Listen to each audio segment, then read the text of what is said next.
मैं थोड़ा आंकड़े पे अगर बात कर लूँ, क्योंकि आप कैबिनेट मिनिस्टर हैं, अच्छे से बता पाएंगे।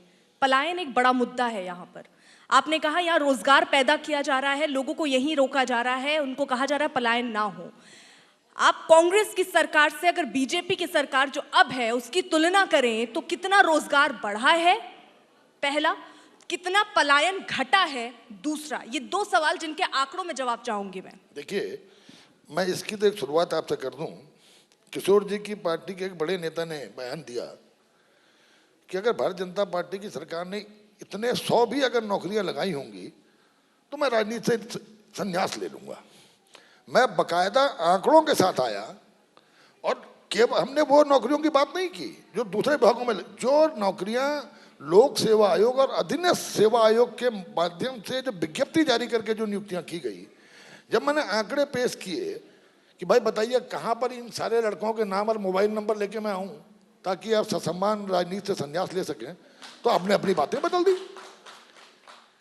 हमने, देखिए, रोजगार, अगर कोई ये सोचे और कोई सरकार में रह करके या विपक्ष में रह करके लोगों को ये भ्रमित करने की कोशिश करे कि वो सरकारी नौकरियां इतनी पैदा कर सकता है, तो ये बात गलत है। प्रत्यक्ष और अप्रत्यक्ष रोजगार, दोनों तरह के रोजगार की जो आवश्यकता है, इस पर काम करने की आवश्यकता है। आप सर ठीक है, आपने जिक्र किया कि कांग्रेस के एक नेता जिन्होंने आपको आंकड़ों के साथ बुलाया, आप पहुंचे, उन्होंने जवाब नहीं दिया। मेरा सवाल आपसे आंकड़ों पे था, तो आप मुझे बता दीजिए, जो नेता है वो नहीं, कम से कम जो जनता हमें देख रही है, जो सुन रही है, उसको तो पता चले कि कांग्रेस से सरकार से, जो पिछली सरकार थी, उससे कांग्रेस कितनी बेहतर है रोजगार के मुद्दे पर और पलायन के मुद्दे पर। उसी रास्ते में आगे बढ़ रहा था, आपने टोक दिया। नहीं सर, आंकड़े, क्योंकि मुझे अब ये गुस्सा हो जाएंगे और उनके समर्थक भी। मैंने आपसे कहा कि दो तरह का रोजगार होता है, एक डायरेक्ट एम्प्लॉयमेंट, एक इनडायरेक्ट एम्प्लॉयमेंट। डायरेक्ट एम्प्लॉयमेंट आपका यह है कि आपने सरकारी नौकरियों में किसी को नौकरी मिल गई। इनडायरेक्ट एम्प्लॉयमेंट ये है, मतलब मैं आपको फॉर एग्जाम्पल आपको बताऊं, और किशोर जी भी इस बात से सहमत होंगे, जब मैं पहली बार 2002 में विधायक बना तो मेरे विधानसभा क्षेत्र में मात्र 5% गांव सड़क से जुड़े थे। आज 7% गांवों को सड़क से जोड़ने में मुझे सफलता मिली और 3000 नौजवान कैब के माध्यम से रोजगार पाए हैं। हजारों, जब हमने अर्बनाइजेशन पे काम किया, हजारों दुकानें बनी, ये रोजगार लोगों को मिला। आप इस, मैंने आपसे कहा, एग्रीकल्चर सेक्टर में हम 12,500 समूहों पर काम कर रहे हैं और 12,500 समूह, एक समूह 50 किसानों का है। एक समूह को हम 10 लाख रुपए का इनपुट दे रहे हैं। मुझे लगता है मुझे इंटरवीन करना चाहिए। नहीं, इंटरवीन नहीं, आप सत्ता की तरफ ज्यादा ही मैंने आपसे कहा रोजगार, आप केवल प्रत्यक्ष रोजगार की बात करेंगे तो देश के अंदर प्रत्यक्ष रोजगार की, जी नहीं, मैंने कहा अगर आप इजाजत देंगी, क्योंकि नहीं, आप जल्दी से, इन्होंने तो अपनी बात कह ली, अब आप अपनी बात। मेरा कहना ये है, देखिए, आज आवश्यकता ये, भारत में 65% लोग कृषि पर आधारित हैं। एग्रीकल्चर सेक्टर को मजबूत किए जाने की आवश्यकता है।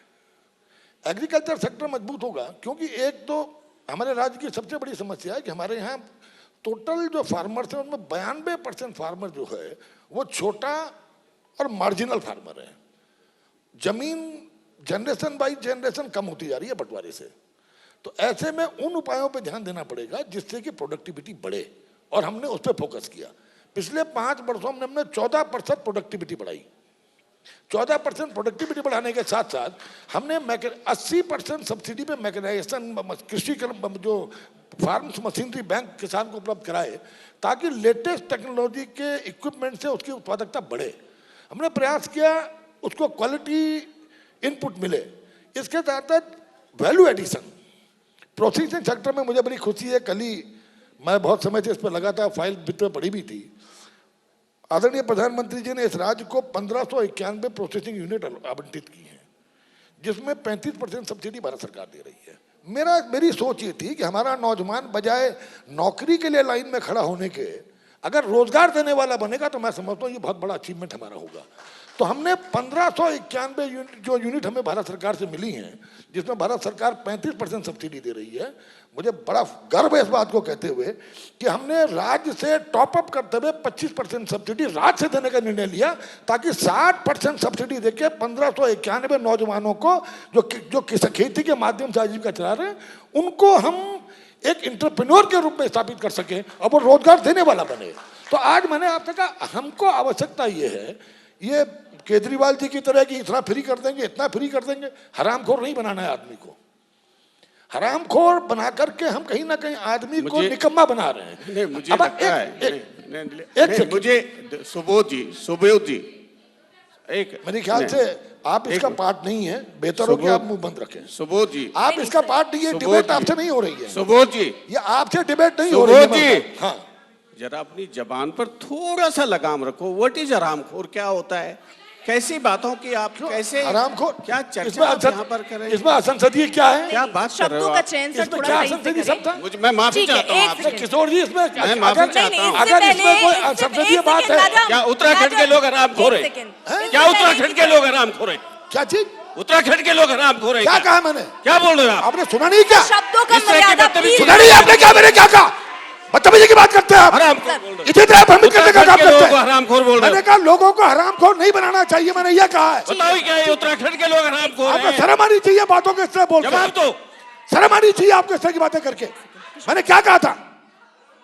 ठीक है, एक सेकंड। आप बात तुम सब हरामखोर हो क्या? आप बात को घुमा के बात कर रहे हैं। ये जो बैठे हैं सब हरामखोर हैं।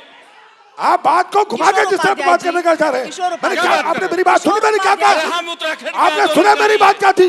किस तरह की बातें आप कर रहे हैं। हैं? लड़ करके उत्तराखंड मैंने लिया जो है। कहा आप उसमें पूर्वांचल गए। से उत्तराखंड लिया कब है। कह दिया मैंने ऐसा? हम पूरे देश को पालने का काम कर रहे हैं। बिल्कुल बड़ी बात उनको करते हरामखोर हैं। कहते हो। मैंने आपसे ये कहा था लोगों को शर्म आनी चाहिए मैंने ये आपको। कभी नहीं कहा कि मैंने ये कहा कि लोगों को शर्म आनी हरामखोर चाहिए नहीं बनाना चाहिए। ठीक। उनको हम ज्यादा से ज्यादा बेहतर मदद शर्म करें, करो। मदद करने का काम करें ताकि आदमी मेहनत के बल पे आगे बढ़े। एक सेकंड, आप तो बिल्कुल गलत फहमी है इस बात। उत्तराखंड के लोगों को हरामखोर मैडम बोल अगर रहे हो। आपको यही आप करना केजरीवाल है की तो भाषा चर्चा कर में रहे हैं यही इस समय। खत्म कर दूंगी। नहीं, आप आ जाइए।